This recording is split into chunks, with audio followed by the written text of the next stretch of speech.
students, I hope you're having a great day today. My name is Torres, and I want to take a moment to thank you for joining me for a little Psych 101. This video is part 2 of the Research Methods video series.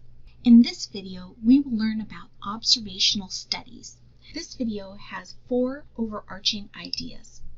First, psychologists follow the scientific process. Second, scientific research is empirical. It is grounded in objective, tangible evidence that can be observed time and time again, regardless of who is observing. Third, psychologists use several approaches to conduct research. And fourth, each approach has benefits and drawbacks. Depending on the aim of the research, the psychologist will select the appropriate approach. The topic of this video will focus on the vocabulary on this slide. You can find this information in the Google slide presentation and in the Psych 101 Key Vocabulary Google Doc. Both of these files are linked in the description box below.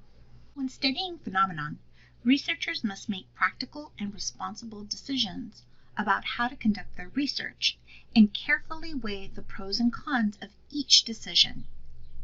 When planning the research, they can either conduct an observational study or a designed experiment. Researchers will decide to conduct observational studies when it is difficult, impossible, or unethical to assign study participants to experimental groups. In observational studies, researchers are hands-off. They will simply observe or question the participants about opinions, behaviors, or outcomes. They don't try to trigger a response. They do this because they are attempting to study behavior the way things occur naturally. So no treatment will be imposed by the researcher. Since there is no treatment, there is no manipulation of variables. Since no variable is being manipulated, there is no independent variable. If an independent variable is needed to categorize a phenomenon, it is typically referred to as an explanatory variable. The dependent variable, which is referred to as a response variable in observational studies, is measured. Most observational studies cannot determine a cause and effect. They can only demonstrate an association. Observational studies have pros and cons. Pros include that behavior is able to be observed in natural self-selecting states. Because of this, essential contributions have been made to science, and observational studies have provided very detailed information about individuals, risk factors, and treatments. Also, it does not cost a lot of money to conduct an observational study. In terms of drawbacks, observational studies are difficult to find because naturally occurring phenomenon might be difficult to find. Since there is no independent variable, researchers cannot determine a distinct cause and effect. They can only identify a relationship. Lastly, observational studies are more subject to bias than designed experiments. In our course, we will focus on 3 types of observational studies: a cross-sectional study, a retrospective or case control study, and a prospective or longitudinal or cohort study. In cross-sectional studies, data is observed, measured, or collected at one point in time. An example of a fairly recent cross-sectional study occurred in the summer of 2019 when Jaclyn Hill, a YouTuber with 5.7 million subscribers at the time, launched her highly anticipated cosmetics line called Jaclyn Cosmetics when it launched with a lipstick collection. She created 300,000 lipsticks and sold them each for $20 per lipstick. Her gross earning from the launch was anticipated to be $6 million. However, customers began to find hairs, brown particles, holes, and shards of metal in the lipsticks. Members throughout the beauty community discussed the quality of the lipsticks at length. Because of all the problems with her lipsticks, she had to issue a refund to her customers as well as pay out of pocket for manufacturing costs. What Jaclyn Cosmetics should have done is had an independent company conduct an observational study using systematic sampling techniques with approximately 10% of the product to assess the quality of the lipsticks before mailing the orders. In other words, they should have had researchers go in and pick boxes of the lipsticks at random and then conduct quality control on those. So in this situation, you see that the lipsticks just existed, right? Nobody did anything to the lipsticks to try out a new treatment, to try to fix them. They just existed. And by going in and having the researchers pull some randomly and test those, they're getting a very clear idea of what's happening with the lipsticks. So to summarize, the researchers did not get involved with the creation of the lipstick. They simply went, took a sample, and they observed what existed as is. Case studies focus on one individual. The studied individual is typically an extreme or unique psychological circumstance that differentiates them from the general public. It allows for a lot of insight into a case, but it is difficult to generalize these results to a larger population. From time to time, a case study will appear that will be crucial to understanding highly sensitive and unusual phenomenon. Because of this extreme nature, these phenomenon could not have been studied any other way. This is the case of Jeannie Wildley, the little girl in the picture. Jeannie's early life was marked with extreme social isolation, neglect, and abuse. As such, she was raised with little or no human contact to the time she was 10 years old.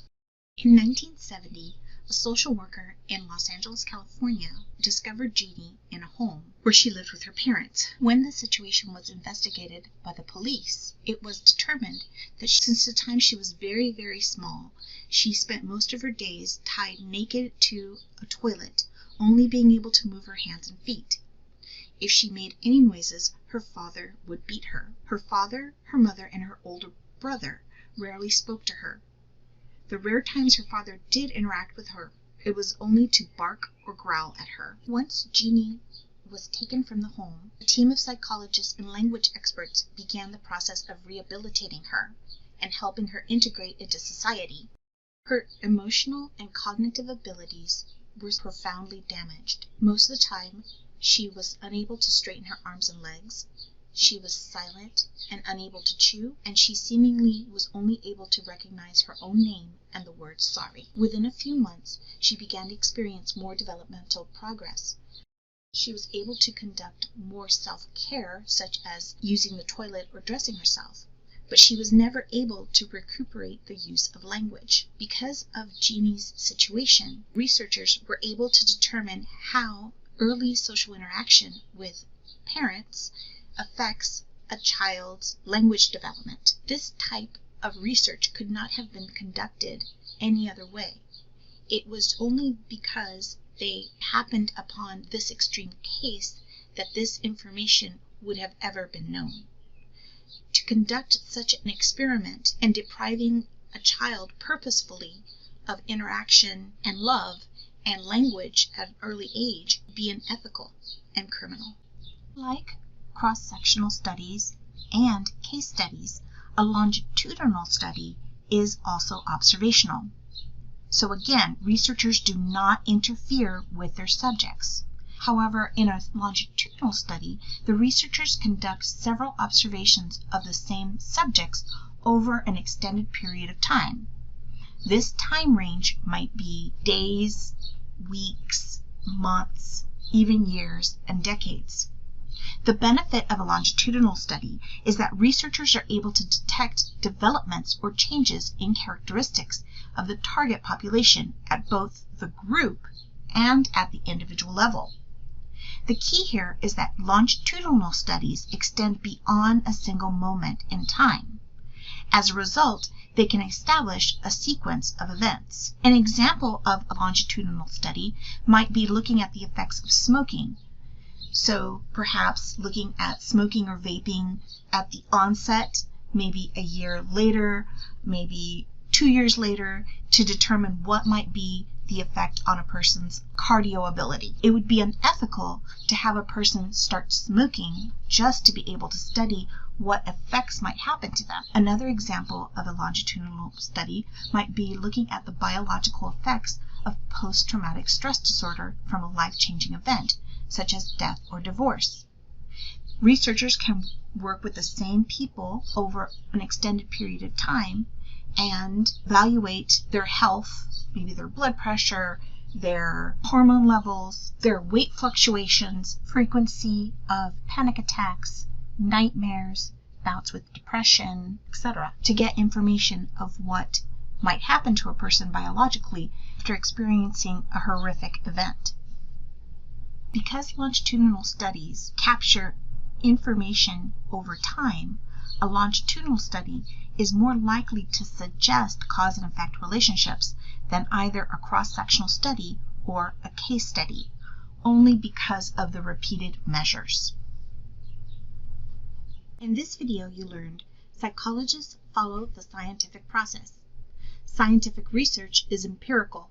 It is grounded in objective, tangible evidence that can be observed time and time again, regardless of who is observing. Psychologists use several approaches to conduct research. Each approach has benefits and drawbacks. Depending on the aim of the research, the psychologist will select the appropriate approach. For reflection, please take a few moments to consider the following open-ended question. Why are some observational studies less or more controversial than others? I'd love to get your thoughts in the comments below. That's it for this lecture. In the next lecture, we will discuss designed experiments used in the study of psychology. Before you go, don't forget to like this video and subscribe to Stats with Torres for more Psych 101. Looking forward to it. Ciao!